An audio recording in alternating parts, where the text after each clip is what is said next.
when you're winning. Get a goal, it's just the beginning. You gotta sing when you're winning. Everywhere you go. Everywhere you go. You gotta sing when you're winning. Get a goal, it's just the beginning. Sing, sing when you're winning. Everywhere you go. Hello and welcome to episode 53 of the Sing When You're Winning a Fantasy Football League Oddity podcast, featuring distant cousins of podcast royalty and not one but two very special guests this week who we will reveal very shortly.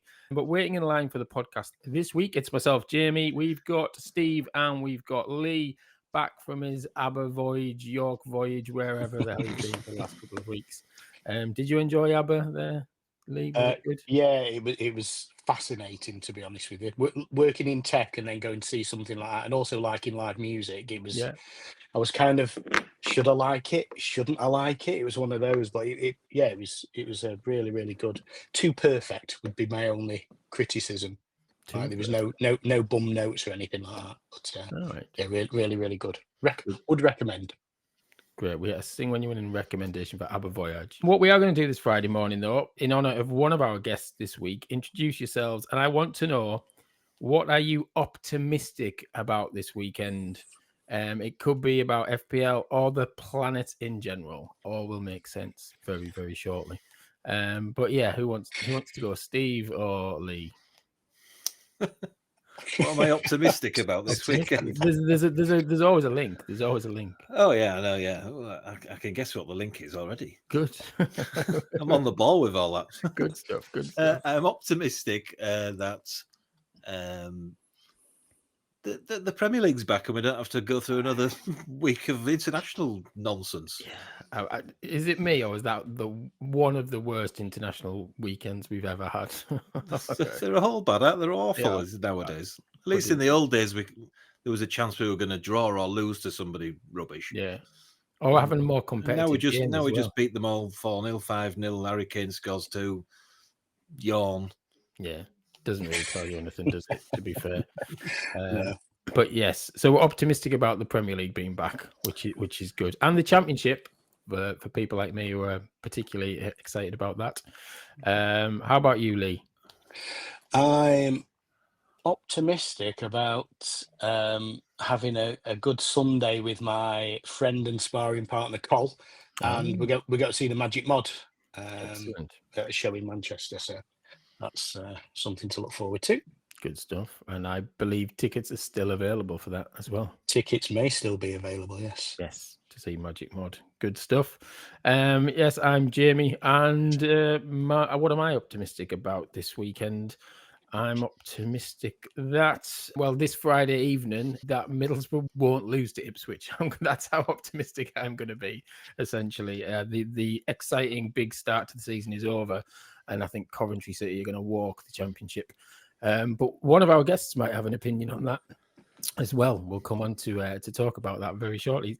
It's like Steve's planned it this week, because one of our guests is my favourite team's opponent in real life, and then one of our guests is my actual opponent in fantasy. So there you go. Not that it's all about me, people, but you just don't know how these things work. And one of our guests is a broadcasting professional. Yes, so we're coming on to that. Once again, you start going on about it's been Friday morning. It's not Friday morning. I told you last week. Ali says every week on his pod, we've recorded this on Monday morning, Tuesday night, or whenever. Doesn't lie to his public. After 53 episodes, I'm not going to change, Steve. That's all I'm going to say. As a broadcasting unprofessional, I'll stick to. Although by way of apology, I will say that Ali left to get his car sorted out this morning. So yes, this morning. Indeed. This morning or Monday morning or whenever. So you're doing it, Steve, as well. Well, it was this morning or Monday morning for him. Yes. Yes. And now people think we recorded this on Monday night and we didn't. So you're confusing everybody. This is the confusion I'm talking about. You need to be honest with people. Yeah, they could be listening to it next week. Anyways, but for the purposes of those who are listening this Friday morning when it was published, I'm going to introduce our guests before the madness gets worse. So the reason we went for the optimism piece is in honor of one of our guests. So ahead of the launch of the Optimist's Guide to the Planet Series 2, we welcome back Joe Derrick to the pod. Woo! Hello. Thank you very much. Award-winning as well. Award-winning, yes. Derrick. Award-winning. So, how are things, Joe? Are you excited about the season? Things are good. Yeah, we've just found out literally that one of our stories we go live on the 22nd of this month. Yeah. And so obviously we've finished the edit and everything just in time. We've just found one of the stories that we did we can't use for legal reasons. There's been a complete meltdown in one of the companies that which has got a good story actually. So we've got 12 and a half minutes to fill. So we need a little bit more optimism. Luckily we have a couple of backup stories we can stretch out, but it's a bit of a shame a week before launch that that's happened. But apart from that, everything is great. We're having a great time. Good. Not stressed at all. No. Where's it being shown in the UK? It's up. You can watch it on Bloomberg TV, Bloomberg Originals, and you can watch it on YouTube. In America, it's on Amazon Prime, which is very exciting. Yeah. And some other regions, but I don't believe it's on Amazon Prime yet in this country. But YouTube, it's free to air. Excellent. And you can catch up on Series 1 as well if you want. Yeah, Series 1's all there as well. Great stuff. And in your FPL so far this season, well, we'll go back to your FPL history, of course. It's your 20th FPL season. So quite a lot. 8th in the Sing When You're Winning pyramid. So if we go back to 18-19, you came 3rd in the Premier. Then the season after, you were 9th, then the 16th, then 17th. Then sadly in 22-23 you were relegated. Circling around the old drain, yeah. Yes. I think I won the cup somewhere there. You did, but there is a cup next to it. You were the Sing When You're Winning Cup winner in 2023, so every cloud and all of that. Yeah. Then in the Championship, last 2 seasons, 17th, 14th, but you are currently 2nd. And as you know, the Championship is definitely the league to be in. It's the best league. Both in fantasy league and in reality. Yeah. It's much more enjoyable. Jesus, Premier League. What's happened to the Premier League over the last 20 years? Yeah, exactly. It's gone downhill, hasn't it? We're in a bit of a state, but we're doing well this year. The lads are doing well. Just a point behind the mighty Alistair Griffin, I believe. Yeah, we'll come on to talk. We've got some pre-match chat this week. We'll come on to talk about that shortly. But yes, good to have you back, Joe. And we'll introduce our second guest, who we've already hinted at, thanks to Steve this morning. BBC sporting legend and can be heard weekly. Are you shaking his head? But you're a legend of BBC Sport, I would say. And can be heard weekly on the world's second best FPL podcast. It's a weak gag, but I'll use it again. We welcome back the current Sing When You're Winning champion, Alistair Bruce-Ball. Woo! Thanks very much for having me back. And I'm finding, like a lot of teams do, defending the title incredibly difficult. It's been a very, very ordinary start to my FPL season. And do you know what? And I think I haven't dared sort of venture this opinion on our pod, and I don't know whether I'm going to do it this evening, but do it. It's probably because I've started the season poorly, and I'm probably more annoyed with myself or bored with myself. But FPL, I've not been that excited about it this season as a game, and I don't know whether. And I think it's probably because I'm not. It's probably just being a bad loser and having not started well. Yeah. But I don't know. I just think the whole DEFCON thing. Yeah. I thought was going to sort of widen the pool of players we might be able to pick from, and I just find that we've all got. Well, I've just got in that classic rut where I've not started well. I'm not very good at picking the differentials, so making ground is impossible because you've kind of got to go for the.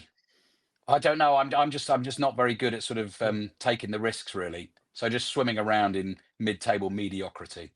You've got to keep up with these Joneses, haven't you, on these things? Yeah, exactly. The playing field is so much.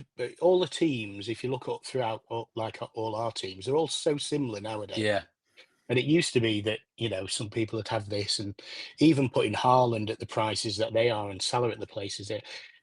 I think when you've got players like Semenyo and stuff like that coming in, and you can almost get as many points from those players now. So it has taken a little bit of the fun out of it, I think, this type of thing. It just seems to be not. I think the good thing about kind of doing head to head as opposed to points is you've got a different consideration. So who you're going to captain, your captain makes a massive difference anyway. But you've got to think about who they're going to captain. Have they got Semenyo? Have they got Haaland? So it gives it kind of a little bit more. But yeah, as a whole, I think the extra, and also having kind of the extra chips and all that type of thing is just kind of the chips is. I mean, I've benefited from that over the last. I lost my first 3, and then I got Haaland and hammered the chips over the last 4 weeks, and I won the next 4. So if it wasn't for, and I'm only using the chips because I know I'm going to get some more. In other seasons, I wouldn't have done that, so I probably wouldn't have 4 wins right now. So I think it's making it easier for people, possibly. I don't know. Maybe they're worried about the people that used to lose interest later on. Yeah. The changes they've made have actually made us lose interest earlier. Yeah, maybe. But hey, no, that sounds like I made it a rather downbeat start. I still love playing the game. I think I'm more bored with myself. I think I'm more bored with the way that I play the game. Right. Actually, I think that's what needs to change.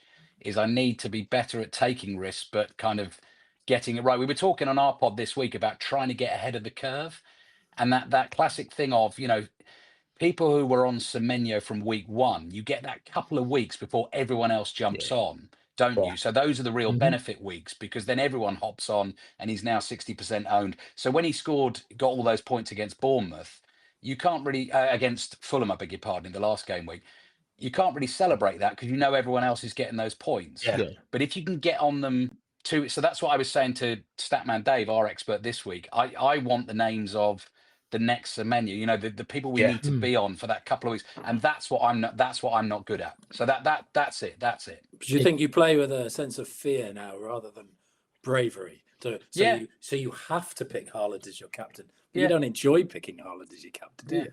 There's no joy. No, that's it. And I mean, right from the start of our pod, Chris Sutton has always been the maverick on our pod and hates the fact that everyone has the same team. But actually, if you look at the end of season performances, he never does that well. But he probably has more fun doing it, because when it does come off occasionally, it works. Nice. This season, he is actually, he's ahead of me and Dave, actually, but he's doing it more by the book. Right. So he has been on Haaland from the start and captaining Haaland, but Chris is still quite good at going a little bit different to everyone else, and some of those are coming off. But I was reading before this week's pod, and basically there was a whole thing on the FPL app about how, apart from Haaland, virtually every other centre forward's been absolutely rubbish this season. So is it time? It got me thinking, is it time to ditch the forwards and go for more midfielders and defenders? Is that potentially the differential this season? I've not done it. I've started every game with 3 up front. But basically, if it wasn't for Haaland, the other 2, I'm just praying that Isak's going to come good one week, or João Pedro's going to get points again because he's had a couple of bad weeks. But actually, they're the players who each week are scoring next to nothing. But actually, there's probably better midfielders and defenders, particularly with the DEFCON stuff. So maybe that's the kind of differential. I don't know. It's something to consider. Steve Wybrandt, he knows what he's doing, though. He was on a couple of weeks ago. He spends 3 hours on a Saturday morning with spreadsheets, and he started winning. He's doing well this season. But sadly, you've got too many more important things to be doing on a Saturday morning. Traveling and having your spreadsheets for the games. Maybe that's it. Maybe I don't know. Well, I kind of like the confusion of it, though, because you've got all the experts and Statman Dave and thousands of people on the internet telling you who you should pick and who's going to score a trick next week because they're playing Burnley or something. But now, because of all his DEFCON, all the kind of attacking wing backs are out now. And, and people are picking Caicedo, which you'd have never touched before. And now everyone's saying he's the must-have player. I like the confusion of it, and that's why a lot of the experts are probably not starting that well. But to be fair, Ali, you started quite badly last season as well. So, yeah, Yeah, and what have I done so far? I've used a wild card so far. Played that a couple of weeks ago, and I'm already looking at, people who are going wild card this week. There's 2 or 3 things I would definitely change from my wild card a couple of weeks ago that if I was doing it this week. So, which is probably pretty predictable at the time. But no, I've still got the chips left. So, I've got to play 3 of those, haven't we, before the halfway point of the season, plus getting all those transfers around AFCON time, which is sort of mini wild card in itself. So there is a chance there is a chance to come back, definitely. Good stuff. And we need to talk about your record as well. It's your 20th FPL season that's recorded, but yes, it's your 4th Sing When You're Winning season, and you've been flying every season. So you came 2nd in the Championship first time and were promoted. Then you came 5th in the Prem. You won last year, and you're currently 15th. But I don't think that's anything to worry about. Your record is very strong in Sing When You're Winning. So, well, yeah, I mean that was it was it's quite an honour to win that. I enjoyed, that was a good title race at the end of last season. There was I can't remember. It's either 2 weeks ago. I think I came on the pod quite late in the season, the week before when it was getting really tight, and I wasn't confident that I was going to sneak that. But and then delighted I got sent. I've thanked everyone for it, but got sent a load of lovely goodies for winning, and the trophy, which pride of place in the office. So no, very pleased with that. Very pleased with that. Well, in the interest of beef as well, Ali just pipped Tom Bird by 1 point for the title last season. And when Joe won the cup, he beat Tom in the final. Yeah. Oh. And didn't Ali beat me by 1 point in the quiz, which was quite irritating to say the least. Well, maybe you get your chance for revenge later. More beef. More beef. Yes. More beef. Yeah. We'll have more. We'll have an updated ChatGPT. It's a different quiz this year, though. It's it's more nonsense if you've been listening to the pod in recent weeks. But hey, but yeah, Ali, how's your week been? You said you worked the Wales game on Monday. Are we doing any internationals this week? Or well, it's interesting. Just I agree with Steve on international breaks concerning England, because that is so often the way with their qualification campaigns, and in a way, it's why it's quite nice to cover some of the other home nations. So John Murray and Ian Dennis do England for us. I don't cover England. I'll commentate on Wales or Scotland or Northern Ireland. And I don't know, it's quite refreshing, just because they're in a very different position in their qualification campaign. So I did Wales Belgium, which Wales lost in the end 4-2. But I tell you, every time I go there, the singing of the national anthem before those games, but on Monday night, where they don't bring a singer out to do it, they don't put any music behind it. It is just voices, and they are brilliant singers, as we know. And it was honestly, it was so stirring before the game. And I'm, Craig Bellamy, even though they've not beaten a team above them in the world rankings under him yet, which is a bit of a problem, he's a really bold, brave manager. They're good fun to watch, Wales. They have a go. I mean, they were terrible against England, weren't they, for that first half, and got cleaned up pretty quickly there. But no, it's I quite enjoy the international breaks for that reason. But Ali, don't you? Steve was saying that most of us are sort of a bit old. If I've fallen, no, old, and we've fallen out. I love a little bit of the international break. I think I've not heard people talk about this, but I think the advent of VAR is just taking away the romance and the fantasy. So I thought Wales was the perfect example, that match, of why VAR shouldn't exist, and why, if you love football, you should, try and get behind getting rid of VAR. You had this amazing atmosphere, exactly how you described, and then Wales on the front foot, and they went 1-0 up, tremendous. You could see they weren't as good as Belgium, but they were going to beat them.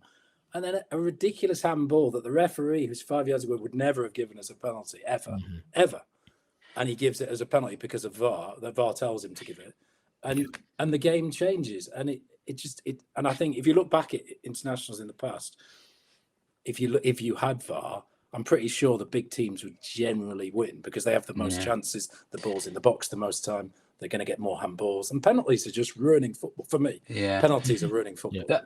That one, Joe, you're right, is a great example. And Dave Edwards, who was summarising alongside me, I thought summed it up perfectly, because the referee saw that in real time and didn't give a penalty, then gets told to go to the screen, but the image he's shown at the screen is in slow motion, and it's of Ampadu's arm, which is slightly away from his body. But Ampadu it's a natural position because he's moving. That's how we move. And it doesn't show you how quickly that ball went from 2 yards from foot to hand. It was, and the ref he looked at that for one. You're absolutely right. The VAR has basically changed like his this, mind. wasn't it? In the picture. Yeah. And I, it doesn't happen often enough, Joe, but I would love a referee to stand there and go, either, please, could you show me that in real speed? Or do you know what? I'm happy with my decision first time. I think I've called that right. I'm going to stick to my guns. But they very rarely do that. And it felt like a real game-changing moment, that, because it happened pretty soon after Wales had got their goal. There's no guarantee that Wales would have gone on to win that game, but that was the equaliser. Suddenly they went 2-1 down, and then they're chasing it from there. And it's, it was very difficult. So it's a fair point. The other thing I'd say though, Joe, is I don't think we're ever not going to have VAR in football. I just don't. I just don't ever see them going back from it now. I think I'm an optimist. Yeah. I think we invented it. We can if we all say this is ruining the speed of it, it's ruining the passion. And I like the referees making decisions and having that one figure to hate. I go every week, and I love it. Ellen Road, when we're on the referee's back, and you can feel it when he gives you a soft decision after you've given him. That's amazing. I love all that feeling about football. Yeah, nothing's changed, has it? Because everyone used to moan about the referee making terrible decisions, but now they just moan about the VAR man at Stockley Park. It is. I'd rather moan at the guy who's just and on the pitch. 1 centimetre offside. I can't It's ridiculous. get behind it. I can't. I don't know. He's not getting an advantage, is he? But VAR's never going to go, like you say. It's here to stay. They'll try and improve it over time. But again, like anything, they made it more complicated. They looked at other sports and said, well, it works in cricket, it works in football, and other things like that. And somehow football managed to cock it up. I think if you look at the stats, so Pat Nevin will always argue this, that they are getting more of the decisions right, but it's what it's taken away from the game that I think what you're talking about, Joe, that infuriates the chance people element so much. I liked a bit of chance. I like the fact that Wales could have beaten Belgium on another day.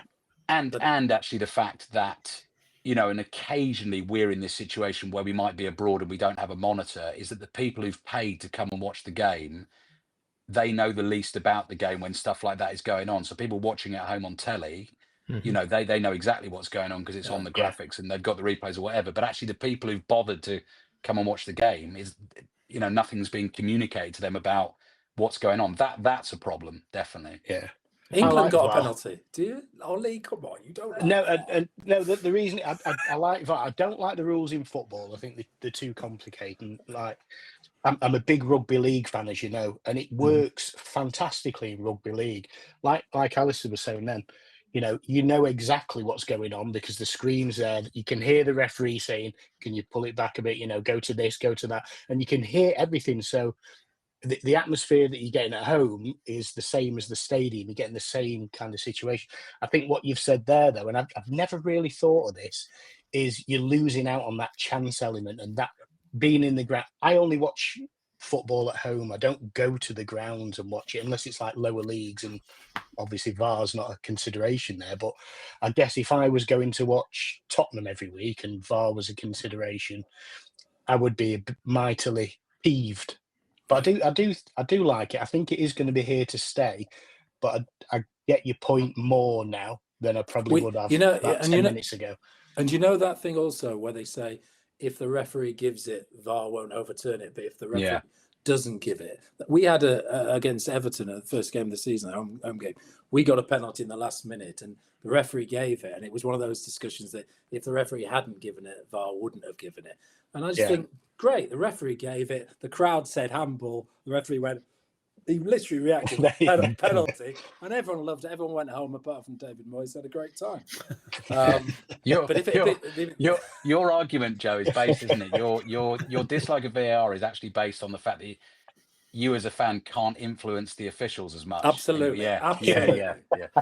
100%. Yeah, and I love that. I love that. The fact, the whole home and away thing. And I wonder if we're going to see a change in home and away results this way because of that. Because if Man City constantly have that ball in your box, home and away, they're more likely to get handballs and penalties, aren't they? With VAR, you know. Yeah. And as we'd know, Joe, from flitting between Premier League and Championship for the last few seasons, the difference when you're in the Championship where you can score a goal and you can actually celebrate a It's goal. amazing. That's a Amazing. goal. Whereas in the Premier League, you're straight away thinking, is that a goal? Or Instantly, your brain just goes. Yeah. I remember last season when you lot stuffed us 3-0 and you were robbed. Well, actually, was it 1-0 and you were robbed? It should have been 3-0. Yeah. And at the time, I remember thinking that if this was in the Prem, you'd be smashing us. But actually, as a Borough fan, it was amazing to think we've still got a chance here because the refs haven't linesman's having a shocker.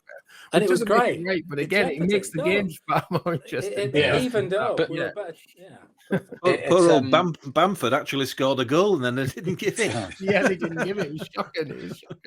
It might still be at Leeds though if they did. It affects an FPL weekend too, doesn't it? In the sense that sometimes you'll be listening to the radio or following on text, and you see a goal go in that is yet to be decided by VAR, but it appears like, say, on the BBC Sport website as 1-0. So you're punching the air, thinking your player scored or whatever. But now, like you were saying, Joe, you immediately think, I'm not going to celebrate that yet. I'm going to wait 3 minutes at least to see whether VAR gets involved here. And quite often it does, and rules goals out. And the other thing that bothers me, I know I'm sounding like an old angry man shouting at the club, but they said when it was coming, they said it will stop the diving. I know Chris Sutton's a big thing on the diving. I'm absolutely certain it's increased the diving.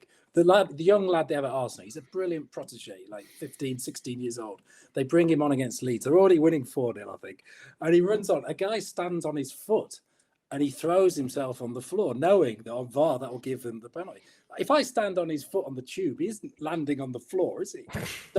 So if you know that, everybody knows that. But the man in the box is not going. They're supposed to say, is it enough contact to make him fall? But standing on a foot makes no 15-stone man fall on the ground. So why are they giving penalties for it? And they give it every single time on VAR. If you stand on the foot now, you get the penalty. And it's a nonsense. And he would, as a 15-year-old coming on for Arsenal, you're not going to throw yourself on the floor, are you? Yeah, it was like the Fulham goal, wasn't it, that got ruled out at Chelsea, where Muniz did that turn and trod on. Was it Chalabar's foot? And the goal got ruled out for. I mean, I know that's a different instance. That's not someone trying to win a penalty. But again, that was like unbelievable. It's just bonkers. Yeah, definitely. My final peeve on VAR, though, while we've been talking about it, I'm just going to throw it in there. What I would introduce, and I think the thing that winds me up is sometimes when they're trying to disallow a goal, and the first thing, you should pick the reason why you think the goal isn't. So if it's offside, that's the thing. So the referee announces and says, we're checking the goal for offside. And if you find that it's not offside, fine. Don't keep going back. There was once at Man U, he looked for 4 different things for 6 minutes to try and disallow the goal. And it was just, and you could see on the camera, and it was just embarrassing. And for me, it would speed the game up. Decide the thing, because in real time, it would have been one thing that a liner or a referee were looking at. And if we're going to bring it into, if we're going to say it's like a real game, you should say, we think this goes offside, we're checking. That's the thing that annoys me the most about it. Anyway, do you know what? From the commentator's point of view, which isn't crucial, but I find now you'll do commentary on goals where a decision might be tight, where you basically put a conditional clause in about whether this goal is going to stand or not. You don't go for it like you used to go for it, or you do go for it in the knowledge that you're probably going to have to turn around and say, sorry, I got that wrong in 2 minutes time. It's a funny one. It's a funny one, that. Yeah. And those iconic commentator moments, like you're not sure as you talk. Can you imagine the 66 World Cup? Can you imagine it? Yeah. Exactly. Yeah, you could waste your best line, couldn't you? And then after, oh no, I've used it now. And exactly. yeah. Right, but yes, I did. So maybe they could put Tom and Jerry back on in there while there's VAR breaks and stuff, couldn't they? Like in the old days. Never see Tom and Jerry anymore, do you? I love Tom and Jerry. Maybe that's the in. Maybe they should put that on the big screens in Premier League grounds, so it would calm the fans down as well. Well, where Joe sits, Joe can't even see the VAR screen, so he's got no idea what's going on there. Do you know, we're sponsored by Hisense, and they can't even put a telly on the side of the stand where I'm on, so that we can see what's going on. It's embarrassing. I believe you've asked Big Lee to have a word. Though, I did ask Big Lee to have a word, but he says he only has the power to bring in sushi in the press room, which I'm sure lots of press are grateful for at Elland Road. Right, shall we look ahead to game week 8 then? Steve, do you want to give us the heads up? And I can. some choice games, choice picks across. Choice picks. I know in the top division, the bottom two are actually playing each other this week. Adam Devlin at the top. He's hopefully not going to start to lose his streaks. He lost his first game last week. He is playing against Chris Payne, who's sometimes off this pod, of course. Chris, who's just returned from the bottom of Everest, but not returned to our pod. I think he's gone back to Everest. Also finds himself nearly bottom of the Premier League now as well. So he'll be hoping to get out of that one. Chris is playing Ben Shires, who's also down at the bottom half of that table. Mm-hmm. Ali, you're playing Mark Summerton, who was the champion the year before you. So that could be a tough match there. Mark started really well last season. I think he won his first 10 games last season, but then dropped off a cliff and plummeted down the league. So a tough one for you. I just had funny enough, just before coming on the pod, I just had a little look at his team, and Mark has gone a bit different actually. It's not totally template that, so that's good for a head-to-head, isn't it? Because it does give you a chance, even if I'm a boring template manager. It's nice. It's nice to come up against someone with different players, so there is going to be a difference in score. Yeah. I think I did get some comments. Actually, Mark says he's in Dublin this week, so he's not going to even look at his team. Playing Excellent. it chill. Playing it chill. Know what his team's going to be then, allegedly. Just hoping it works out, he says. Championship, there's the beef as well. Alistair Griffin, of course, who was offended actually by Phil Pinder's comments last week that he'd abandoned his team and left it to his son. He's playing Rich Lay, who's I think Rich Lay's about mid-table. I'll have to be careful with that because Rich gets upset if I say anything against his team. All right.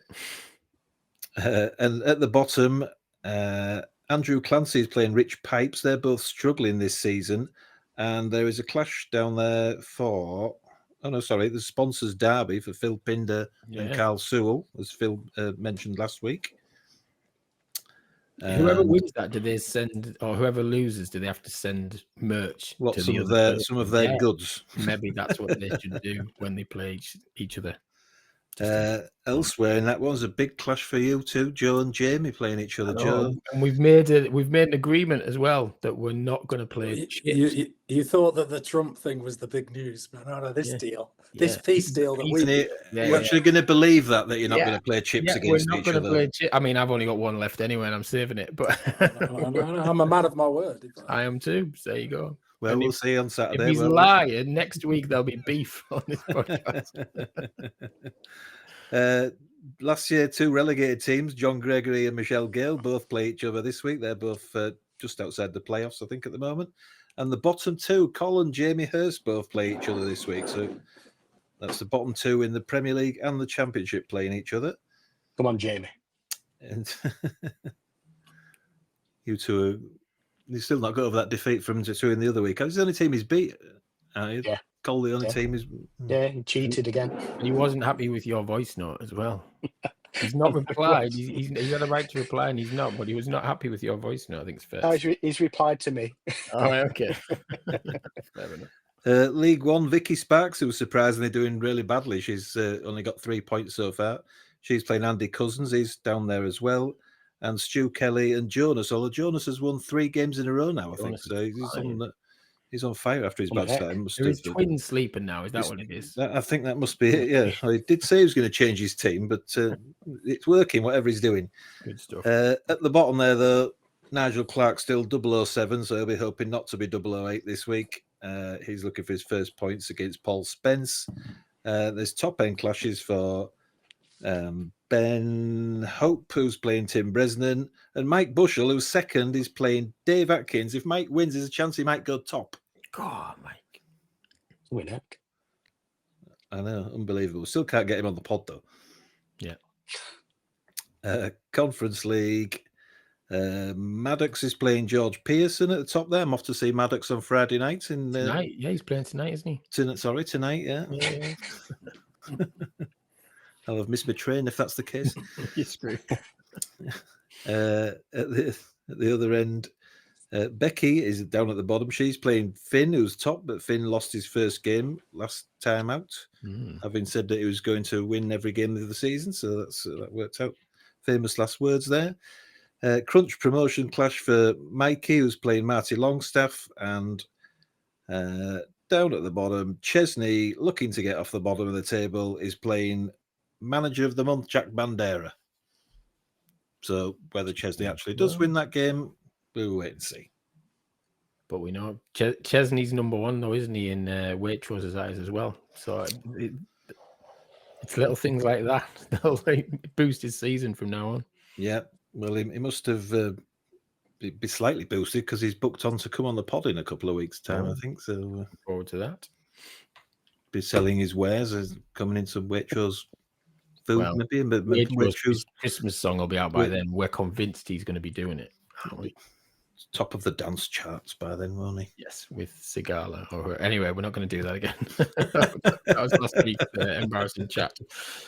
Anyways, good. Yeah, nice to have it back anyway. We can get rid of it. It is. I'm looking forward to game week here. And just to remind everyone, the current sheep, so the people that everyone has got in their team, if you haven't, you'd probably need these in your team.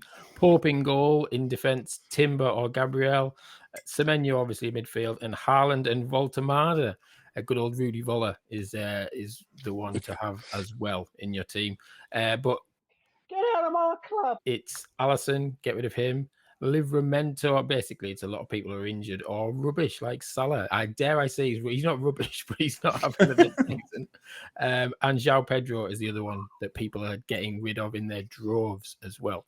So people keep saying Salah's due a good week, but I'm not so sure. We'll come on to talk about their Liverpool's game this weekend. But do remember, if you've not picked up on this, Jack Grealish isn't injured in your app. He's just not allowed to play this week. Man City won't let him. So if you've got Grealish in your team, get him on your bench. So yes, and we've got a pre-match chat, haven't we, from Alistair Griffin that came in. We have. Let me start this press conference by addressing the scandalous rumours that I claimed Joe was already relegated at the end of last season. Show me the evidence. Show me the proof. Yeah, the message did come from my phone. Yeah, it was sent 7 times. Yes, it's been corroborated by Steve, the police, and my mum. She was pretty cross about it. But in this day and age, what does that prove? To more pressing matters, I am obviously top of the league. No one is more shocked than me.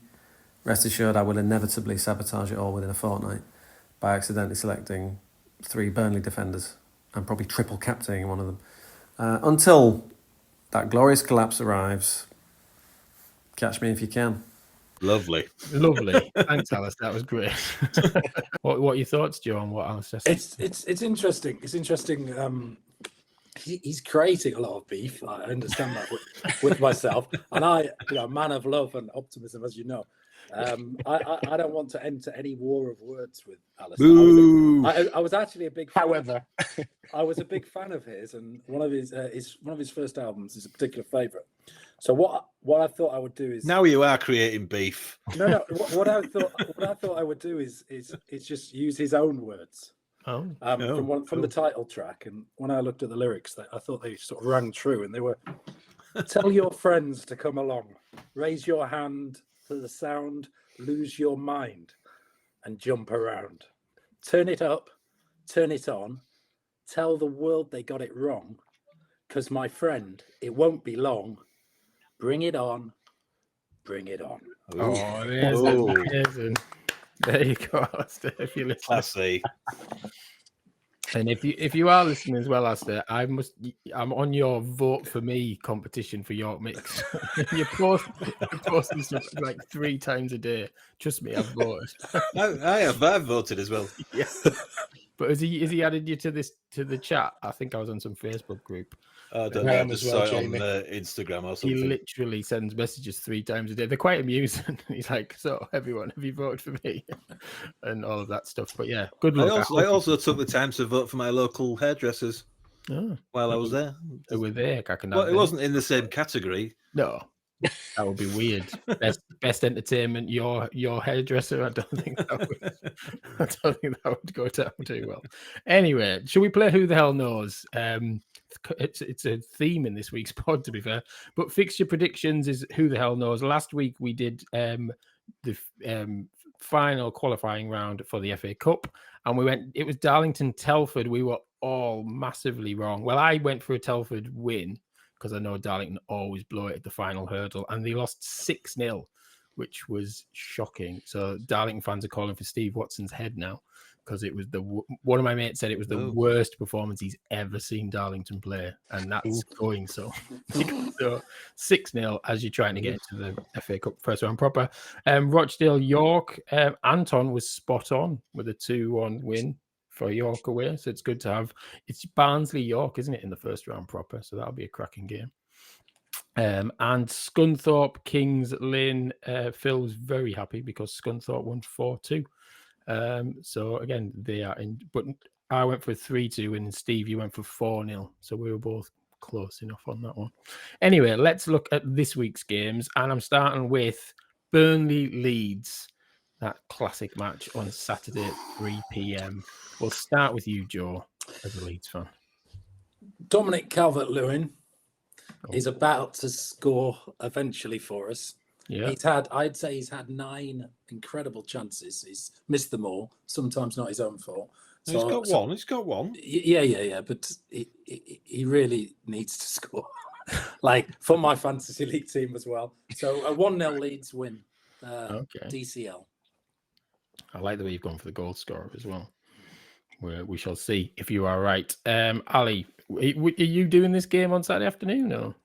I'm not. I'm doing Fulham Arsenal for 5 Live on Saturday, which is the 5:30 kickoff on Saturday. I'm going to Leeds in a few weeks' time to do Leeds Villa on a Sunday. That's a Sunday afternoon game, and I'm really looking forward to that. I love going to Ellen Road. Burnley Leeds, I'm going to say 0-0. Oh, sorry. That'll be a disaster. That will be a disaster. I think. Yeah. They have to. If they can't be, I'm terrible at predictions, though. That'll be wrong, so don't worry about it. Okay. Do we think they could both keep clean sheets? I think that's the thing for me, but who knows? 0-0. Okay. Steve, how about you? I've looked at the league table, and if we beat Burnley, the league table will look amazing for us. But knowing Leeds, it's just not going to be that simple. But Joe's inspiring me to be optimistic this weekend, so I'm going to say 2-0, and with a goal from Anton Stach, whatever he's calling himself. So just the one who's scoring the other one then? It's going to be Jakob Bijol, who's going to make his debut as well on Sunday, and he's going to score a towering header. Saturday, I hope. Yeah. I mean, Bijol might play for the under-21s on Sunday. I don't know. Maybe. But so 2-0, that's a good one. Lee, how about you? I am also going to be optimistic, and I'm going to go for Leeds 2-1, and I will go for Okafor and DCL. All right, okay. I mean, this is a new thing that we're adding scorers to it, but there you go. It's good stuff. I'm going for a classic Desmond on Saturday. That's what I think. Good old 2-2. Right, Sunday, the main event, Liverpool against Manchester United. Ali, will go with you first. Oh, crikey. 3-1 Liverpool. Okay. 3-1 Liverpool. And do you think it'd be a convincing win? What's your thoughts? Yeah. What's your thoughts on Liverpool and Man U this season? What are my thoughts on Liverpool? That it will click. That it's taken a while. There's been quite a bit of churn, hasn't there, and change in the summer, and you can score against them at the moment. And Yeah, Salah has been, certainly from, well, the football point of view, but from the fantasy football point of view, very, very quiet so far. I think, again, just looking at it with the FPL head on, I'm hoping in a few weeks' time I'm going to hop on Isak. I think Isak might become the man for Liverpool, a bit like Salah's been the man for Liverpool for so long. And he's a bit cheaper. So it's a nice way to get in on Liverpool without having to spend the big money on Salah. But I just think they'll have too much for Manchester United at Anfield. Old Trafford might be a different story, but I think Liverpool will win that. Yeah, with relative ease. Good stuff. Thank you, Joe. How about you? Do you agree? I think Amarin's had 2 weeks of clear blue sky to work his magic, so I think Liverpool will beat them 5-0.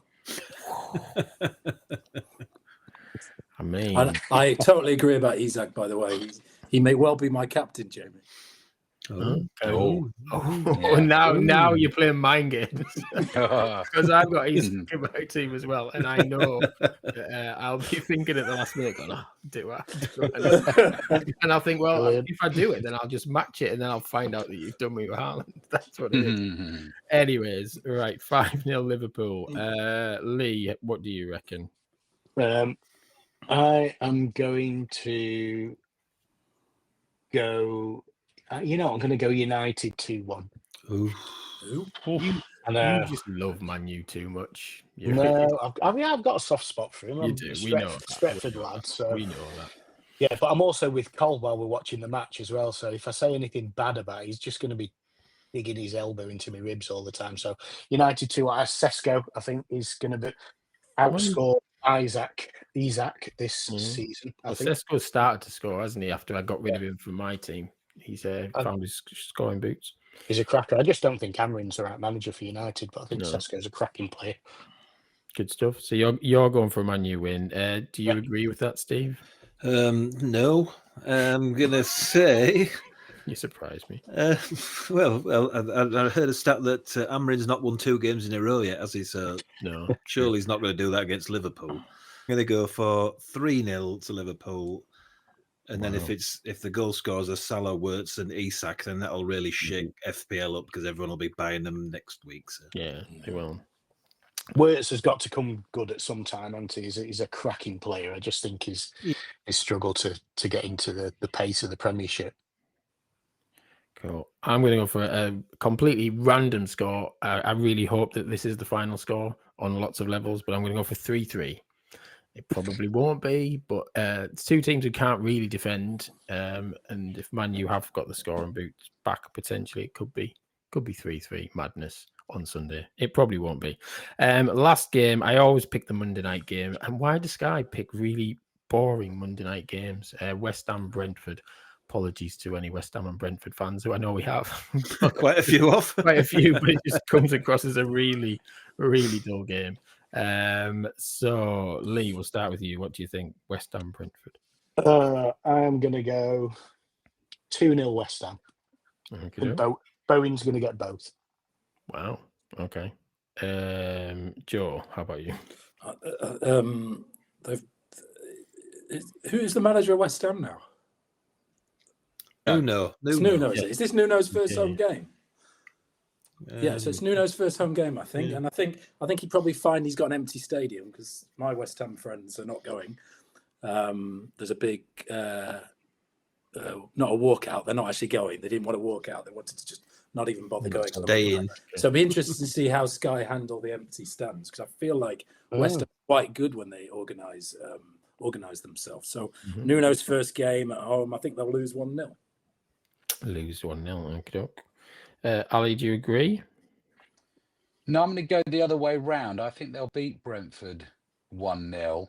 I mean, that would be quite a quick impact that he would have. And obviously, when you get them over international break, you've got a bit of time, but then you don't have all the players there to work with. But I think he'll knock them into shape relatively quickly. So I'm going to go 1-0. And Bowen was the subject of one of our discussions actually on our as it's now called, the FPL podcast from BBC Sport, which is its new title this season. But Dave was saying Bowen is a guy to get for the next few weeks. The fixtures look quite good for West Ham, and you just know if they score, he's going to be involved, don't you? Whether it's the assist or the goal or whatever. So I'm not actually going to take that advice and do it, but I think West Ham will win 1-0. Good stuff. Thank you. I'm going to go for Brentford 2-1. I quite like Brentford this season. I think they do play some decent stuff, and I think West Ham are the type of team they probably click against. But Steve, what do you think? That's an interesting one because I quite like having a player in the last. If there's a Monday night game, it's always nice if you've just got one player that you think might just get you some late points. But I don't have any of those players currently. Anyway, I could squeeze somebody in there. I've got Grealish to get rid of. I will go also West Ham win, mainly because I don't like Keith Andrews. 2-1. 2-1. There we go. So we're fairly split across most of the games. So yeah, we will find out over the weekend whether we're right. But as ever, who the hell knows? Essentially, when it comes to these things, right? So we're going to do the ChatGPT quiz very, very shortly. But yeah, before we do that, Ali, I've got to mention Middlesbrough Ipswich tonight, obviously. What do you think about Ipswich? I think they've started badly, but I think you've got the firepower. There's a lot of Borough fans scared of tonight's game. I'm not going to lie, looking at your team. Yeah, I mean, I don't know about that game specifically. Ipswich obviously come into that off the back of a first derby win in 16 years. It's taken them so long to beat Norwich, and they finally did that before the international break. I had a feeling they would start the season slowly after relegation, losing the likes of Delap and Hutchinson and whatever, but they've kept the majority of the squad together. And I think as a lot of people sort of agreed, really, as they were making their signings for the Premier League, it looked like, there was in the back of the mind preparation for the possibility of relegation, and then how do you cope in the Championship after that? So I think squad-wise, come the end of the season, I do think Ipswich will be competing at the right end of the table. Whether they'll beat Middlesbrough tonight or not, I'm not sure. It's taken Ipswich a little while to get going. So draw possibly. Yeah, I would probably take a draw right now. I think we still need to improve, but one of two things will happen tonight. Akpom will either get the winner, and that will annoy Middlesbrough fans, or Hackney will get the winner, and that'll probably annoy lots of Ipswich fans. It's kind of written for that. I think it's one of those two things. And again, if you're putting your money on that game, I never bet on Middlesbrough ever, because it always goes wrong. But yeah, I think it'll be a decent game tonight anyway. I think it's two decent teams. So yes, but yeah, as I always say, good luck for the rest of the season. But if you get promoted, I'd like Middlesbrough to be in that 3 as well. I think Coventry are going to win it. I think they're too strong for everybody else. And, They're good. They're good. I would take playoffs right now, to be fair. Anyways, so yeah, let's have a ChatGPT quiz, 1 to 100, and in honor of yourself, Alistair, and the FPL pod, we're going to have a quiz between us all, and it's questions around any teams that have played in the Championship playoff final. So I've asked ChatGPT for 100 questions, and yeah, so all 4 of you will play. We'll say we'll have 3 rounds, but if it goes on, we might stop it after 2. But we have 100 questions, and at random, you pick a number between 1 and 100. It could be the easiest question going. It could be the hardest question. It could even be bullshit, which is quite often the case with ChatGPT. And unless I know that it's wrong, which rarely happens, I will take the ChatGPT answer. We'll start with you, Ali. 1 to 100. Let's go number 4. Ooh. Number 4. Again, ridiculous. What is the reward for winning the Championship playoff final? Well, I'm going to say promotion to the Premier League. Well done. The winner is promoted to the Premier League. You've got 1 point. That might be enough. That might be enough to win the whole quiz. That was a great choice of number. That. But yes, ChatGPT. You ask for questions and it gives you questions. Joe, how about you? 1 to 100. 68, please. Ooh. 68 is I'll go within £10 million on the answer for this one. What was the estimated worth of promotion to the Premier League for the winners of the 2014 Championship playoff final? Let's say 120 million. Oh, bang on. I get 2 points for that. Wow. To be fair. That is Wow, absolutely bang on. Wow. Top knowledge, that. Very lucky. Did you have any? I think I had as much knowledge as the Daily Star reporter that wrote that. Brilliant stuff. Well, yeah, I'm going to give you 2 points for that because that was bang on. Lee. I'll go 67. Save your fingers. Yeah, thank you. Why is the Championship playoff final often referred to as the richest game? Oh my God. Because you could potentially get 120 million going into the Premier League. Yeah, Maybe a combination of the first two answers. Well, yeah, because the financial rewards make promotion highly lucrative. So there you go. You've got a point as well. Steve, you know you're going to get a shit question now. So pick it up. Yeah, why not? 50. 50. So who did Huddersfield Town defeat in the 2017 Championship playoff final to achieve promotion? Oh, I should know this. Dan was at the game, wasn't he? Dan was at the game with his dad. Yeah, there's the photograph, isn't there?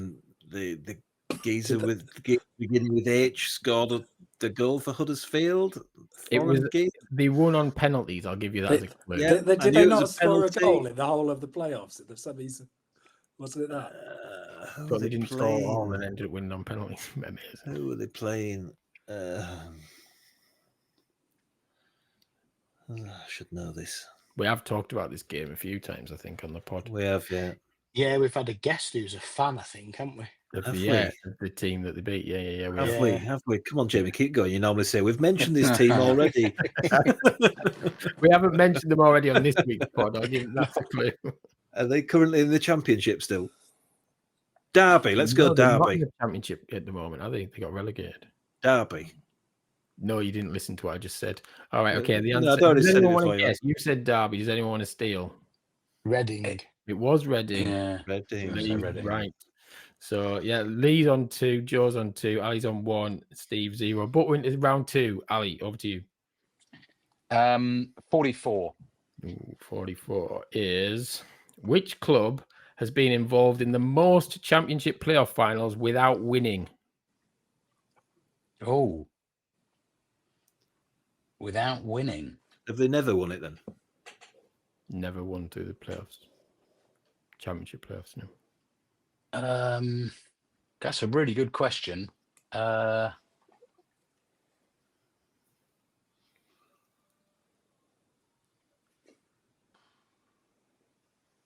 can think of loads who've been in a few, but without actually winning it.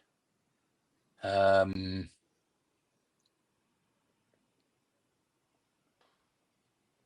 won it, I don't know. Bolton. No, think about last season's final. They lost it there as well. Sheffield United. Yeah, of course it is. Yeah. They've never won the Championship playoff. They've never got promoted in the playoffs. How many is that? Lost one to Watford, didn't 3. they, as well? They've lost 3. I think Leeds have lost 3. Leeds have lost 3 as well, I think. But yeah, and I don't think Sheffield United will get into the playoffs at all this season. But there you go. Given their start, right, Joe, over to you. Number 3, please. 3. Joe's worked it out that the early ones are easy, and he's right again. This is the place to go if you want points. Which stadium has hosted? That's not strictly true, but I mean you'll get it right. Which stadium has hosted the Championship playoff final since 1994? With a little break for the millennium. There was a little break, doesn't it? Yeah, it was the Wembley Stadium. It certainly is. It's that well-known one. 3. There you go. You are picking well, Joe. I think it's fair to say. Lee, over to you.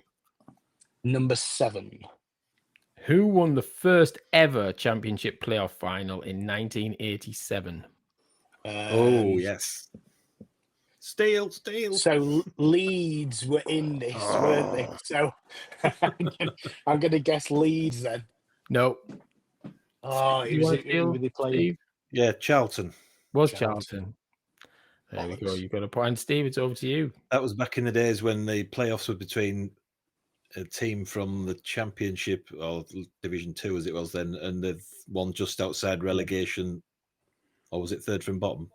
Yeah, they should do it that way. It was more fun. Did they relegate 4 teams then? I can't remember. I think they relegated 4 then. Did the first division probably had 24 teams then, did it? Yeah, or something? was it 3 down and 1 went down in the playoff? And it was the one just outside had to play off, yeah. Yeah, because Middlesbrough beat Chelsea to get promoted the following season, which is unheard of. But yeah, that did happen back then.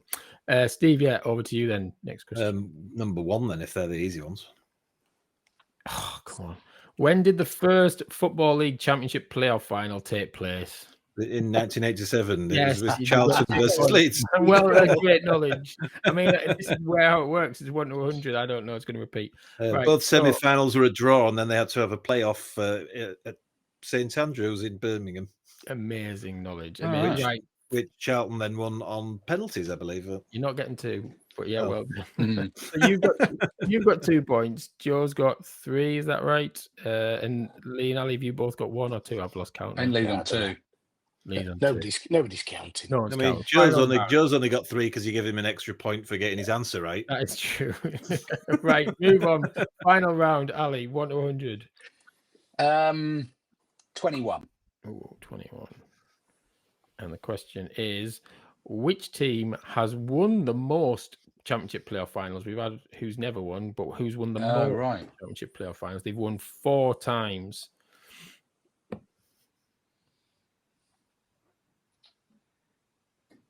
Charlton have been mentioned a couple of times, haven't they, in terms of winning it? What about?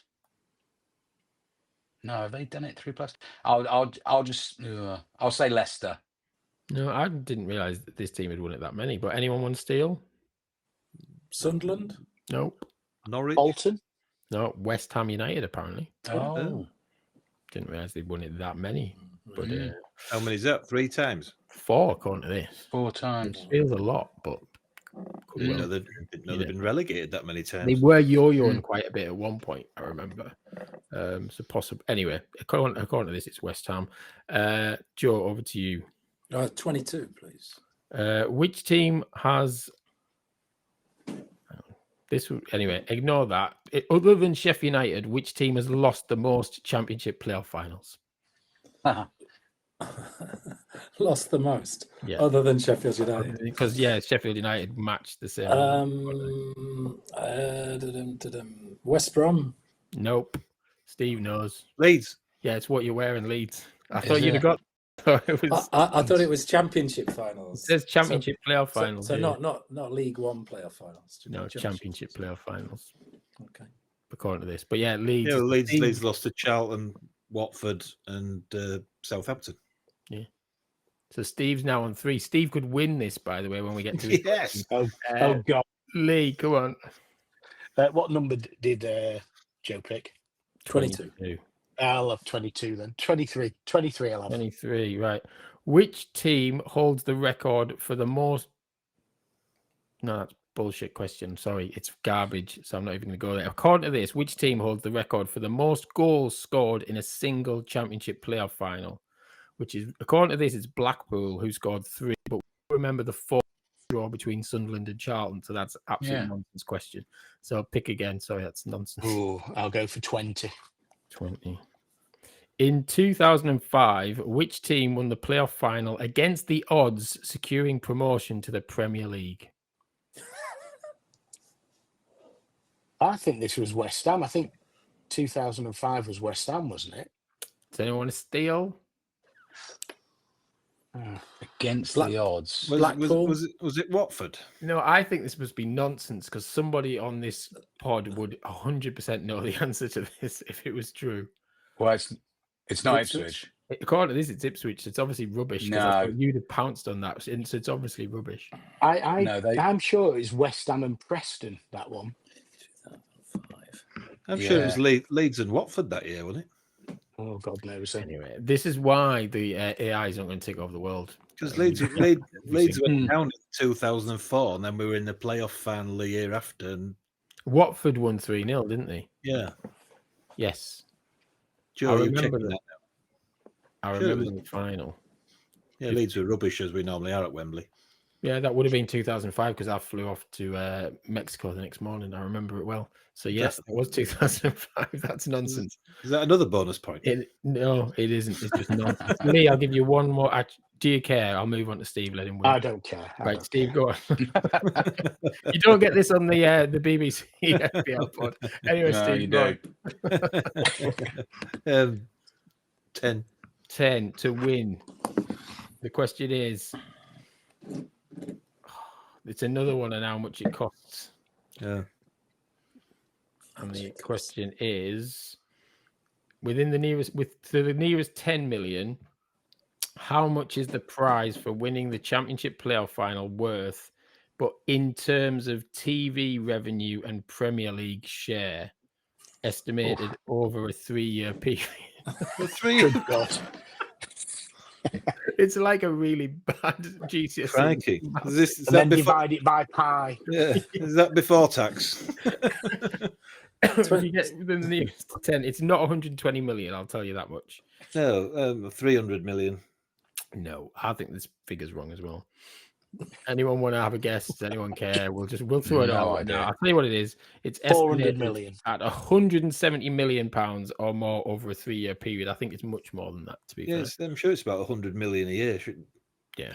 But that's all thanks to ChatGPT and lots of random sources from the likes of the Daily Star, etc. It says, I hope you found these questions and answers interesting. There's so much drama and history in the playoff finals. It really is the richest game in football. So there you go. Thank you to ChatGPT for that. And thank you to you all for joining us this Friday morning on another Sing When You're Winning pod. So the best of luck, Ali and Joe, for the rest of the season, Joe. But as I say, may the best team win. I think it's fair to say, minus the chips, which would be good. And good luck for Leeds and Ipswich as well for the rest of the season. But yes, you can follow us on Twitter at SWYW_FPL. If you're watching this on YouTube, leave us a comment, ask us an FPL question. We might even discuss it in next week's show, where we'll be joined by another top guest. We've got some really good guests coming up, haven't we? Building on the excellent guests we've had this week. So yeah, there's some big ones coming up. Stay tuned. Thanks to Lee and Steve. They think it's all over. It is for another week, and enjoy your footballing week. Keep on singing and keep on winning. Goodbye. Goodbye. Get out of my podcast.